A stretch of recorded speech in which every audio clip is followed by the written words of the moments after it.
What inspires me as a person are people. What inspires me as an artist is the way that people in art interact. So an art song interacts beautifully with that paradigm. When a singer sings a song, they become the character of the song. That's why we think that Frank Sinatra wrote Being Green. Mm-hmm. But he didn't. Joe Raposo wrote it.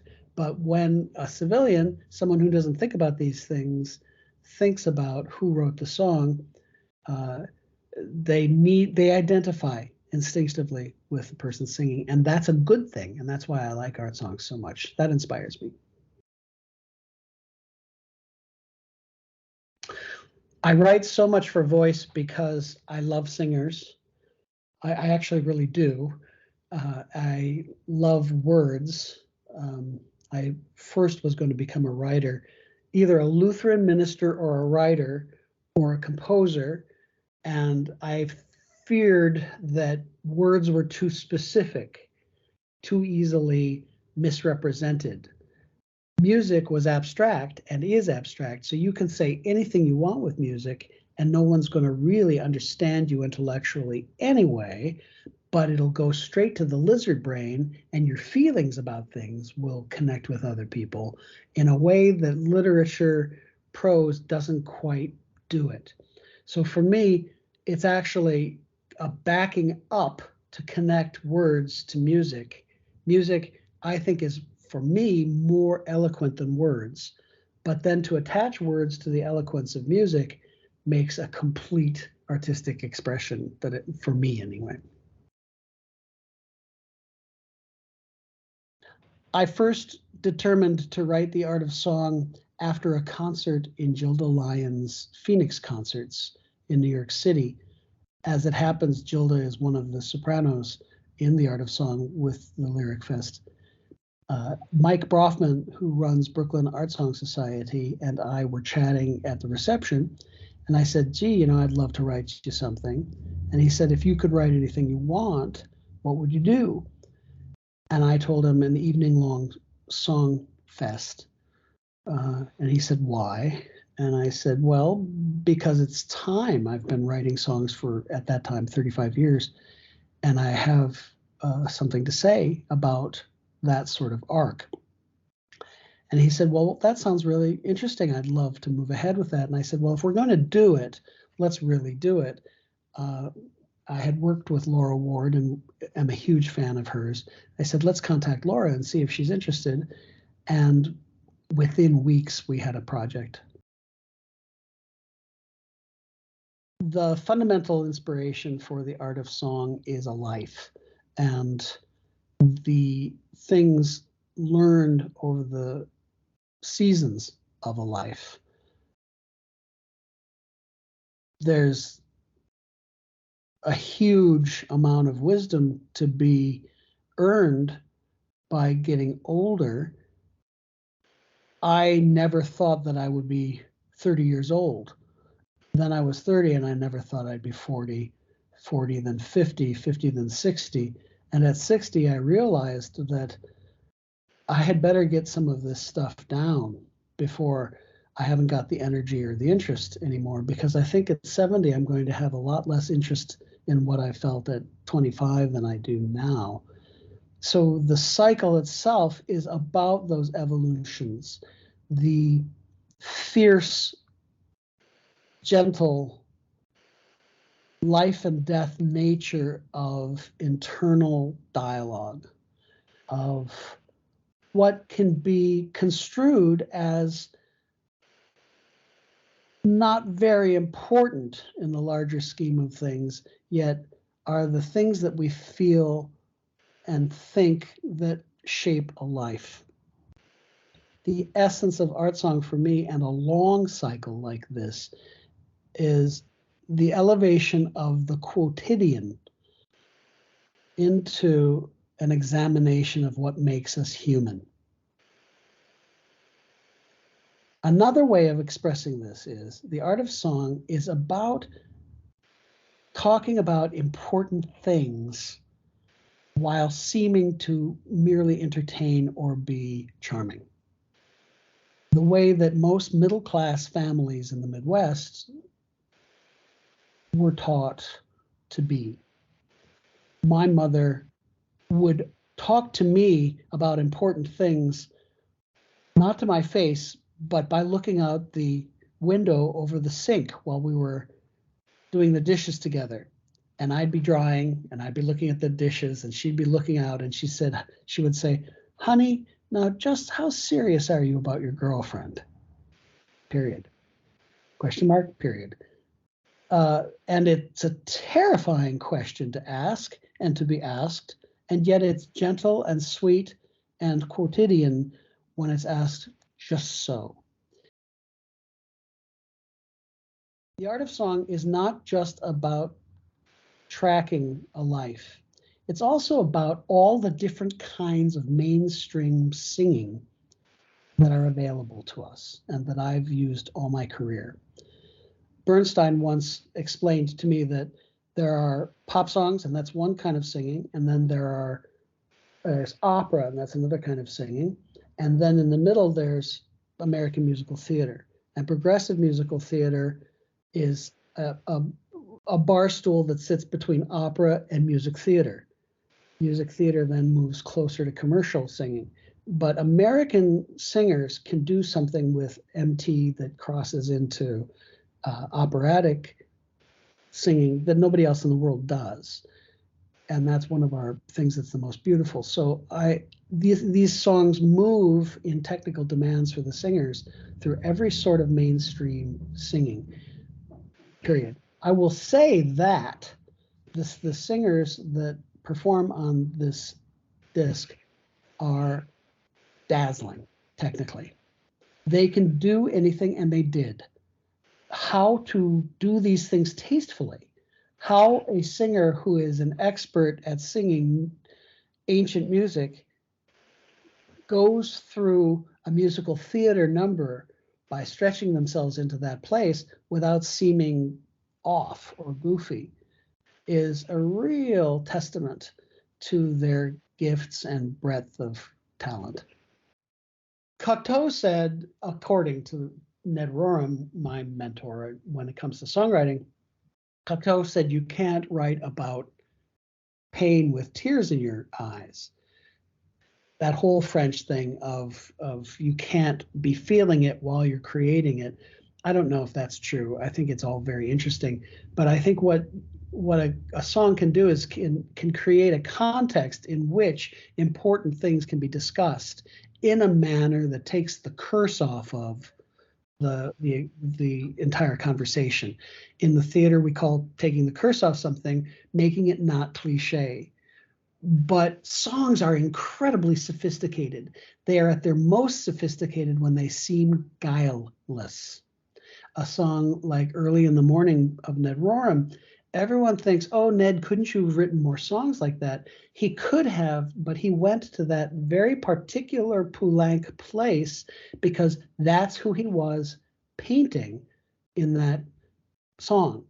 Now, he didn't paint a lot of songs like that, and I wish that he had painted nothing but that over and over again. But when you get it right, everybody always wants you to keep doing the same thing. My wife, Gilda Lyons, who, as I said, is singing in Lyrics Fest for this particular piece, when our kids were little, 2-3 years old, when she would sing in public, they would both rush to her to protect her. And we had to actually wean them from that impulse, because Gilda is so wide open and accessible emotionally when she performs that it made them nervous. As they got older, they learned that that's what mama does. But what an amazing thing. When you sing an art song correctly, there is that not artifice, but that authenticity. Most people think that you need to go to pop music for that authenticity, and that couldn't be less the case. In fact, it's just as hard to fake authenticity for pop music as it is for concert music. The first quarter of the art of song is political in nature. It tracks political, social utterances from the Civil War to the present, and by tracking them creates a context in which the American experience is laid out without necessarily commentary, but is given an opportunity to speak for itself or sing for itself. The first section of The Art of Song is one of those things that will continue to serve as a cultural artifact. Because the issues at play were, if you read Gibbon, that the very same issues were at play during the entirety of the Roman Empire. You can't be an empire and not go through these things politically, but it is the human cost of these things which make the work of art timeless. And it's on an aesthetic level, it is the clarity of the execution which saves a work of art from being too much of its time. Sometimes finding a tomato in your garden is about growing older, not just finding a tomato in your garden. When we were kids in school, we learned about the difference between metaphor and simile. One of the beauties of studying poetry is that simile is intensified and metaphor is made real. When you hear a man in the flower of his life, in his 20s, sing a song that rightly can and should be sung by a 60-year-old man, you see in that young man the 60-year-old man, and we think about the things that we should be thinking about. There's a point in adolescence and post-adolescence I'm learning, because I have a 15-year-old son, where conscious decisions are made about how reflective, how mindful you plan to be in order to endure life and in order to participate in it and be a positive player in the universe. And some people decide not to be particularly mindful, or they feel that it's pretentious to be so.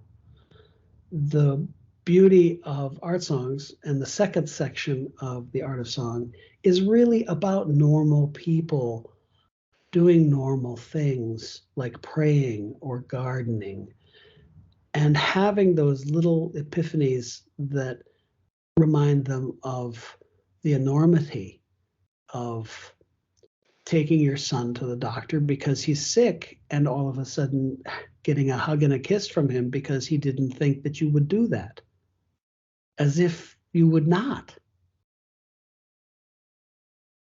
It's very important to realize that you don't know what you don't know, particularly with art. And it's really easy to mistake open-hearted acceptance of things that make us uncomfortable with lack of taste. Just because it makes you uncomfortable doesn't mean it's in bad taste. Art is embarrassing sometimes. Art is not just for the parlor. It's also for the bathroom and the bar room, et cetera, et cetera. And Lyric Fest is courageous and wonderful and all-embracing. For me to even say that is for me to be a victim of my own generation, because the young composers with whom I work have no such hangups. They move freely between film, opera, concert, game music, and there is no judgment made about some sort of aesthetic hierarchy. The best of them know exactly what pitch to play in every situation, and that is a state of grace. When you set someone to music, you humanize them. So I elected in one of the songs to set some tweets by the former president within a context of the rest of the singers singing Emma Lazarus's poem for the Statue of Liberty. I think context is important. I think just putting people's words out there is important. I don't think that I was particularly judgmental of either the former president or Emma Lazarus in doing it. It's not provocative as much as it is thought-provoking. When crafting a piece that of any length, I suppose, there's always the point at which you have to come up with a secret. There has to be a secret told, or the precious time that you're taking from the members of the audience is not rewarded.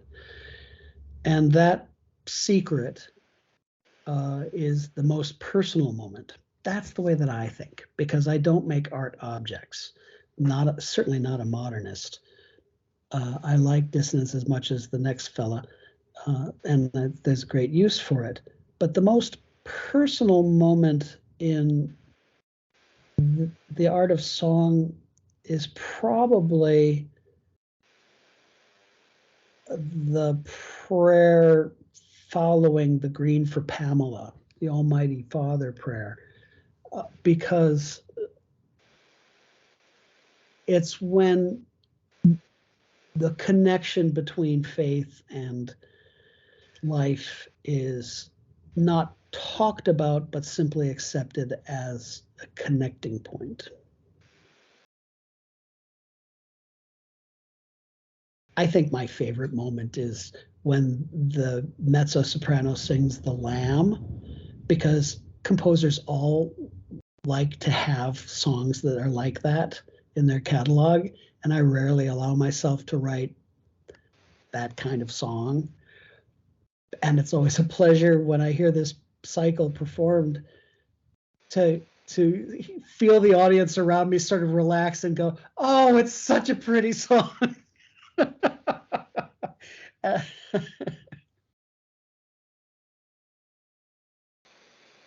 The audience for the art of song, I believe, is quite, I thought about this a lot.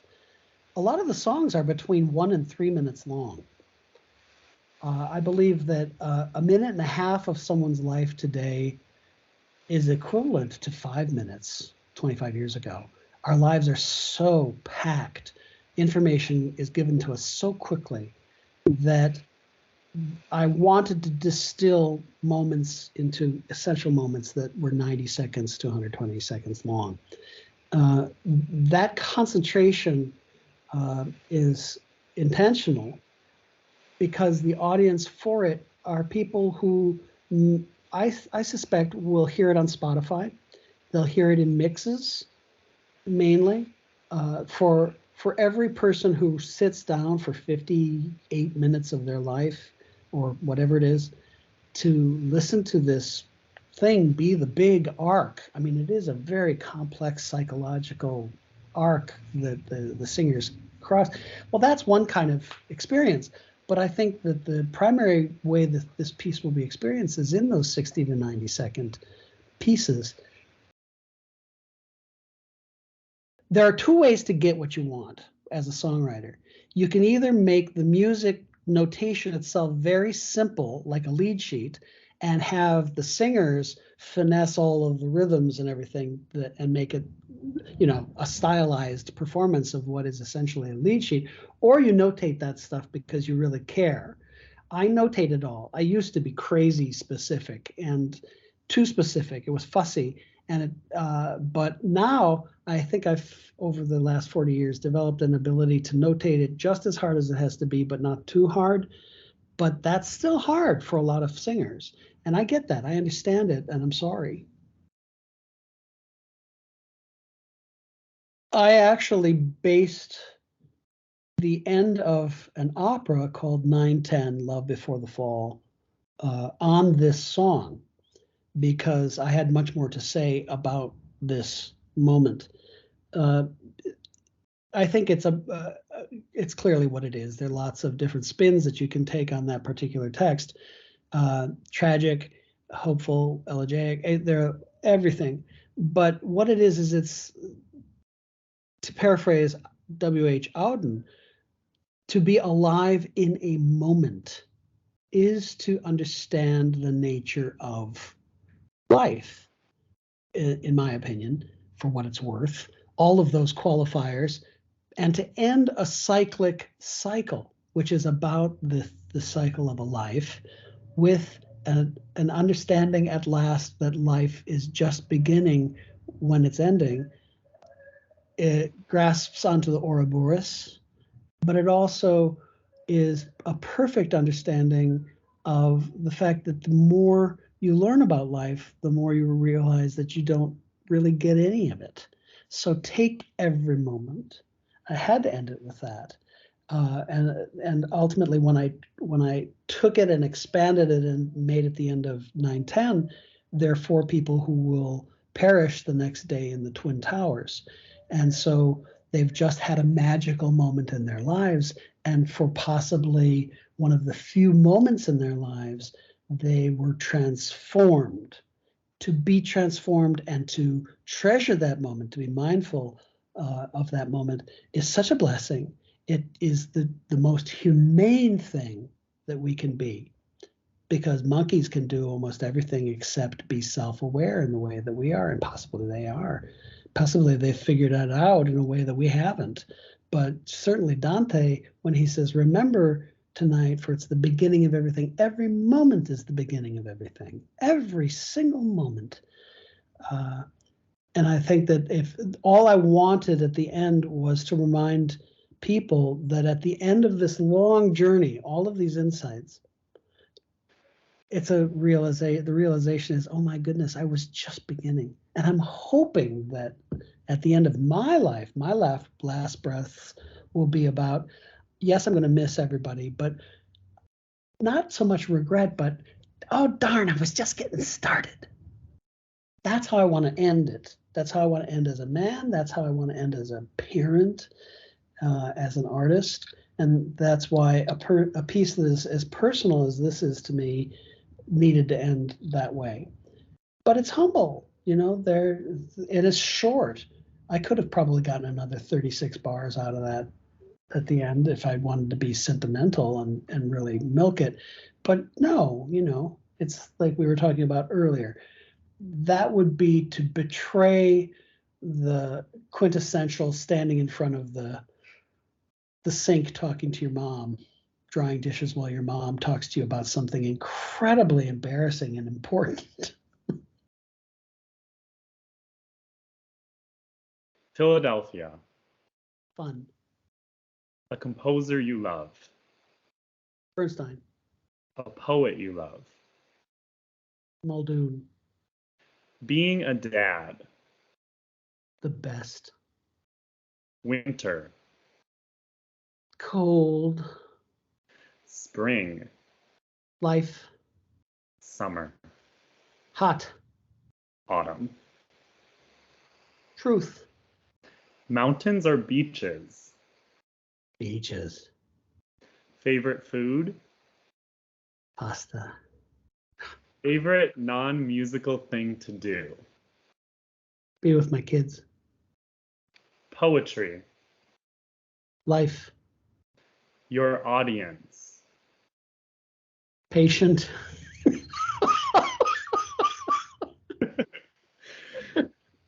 Laura Ward. Genius. The future of art song. God, who knows? That's too many words. Your best relationships. Love. Yesterday. Regret. Today. Happy. Tomorrow. Interested. Legacy. Who cares?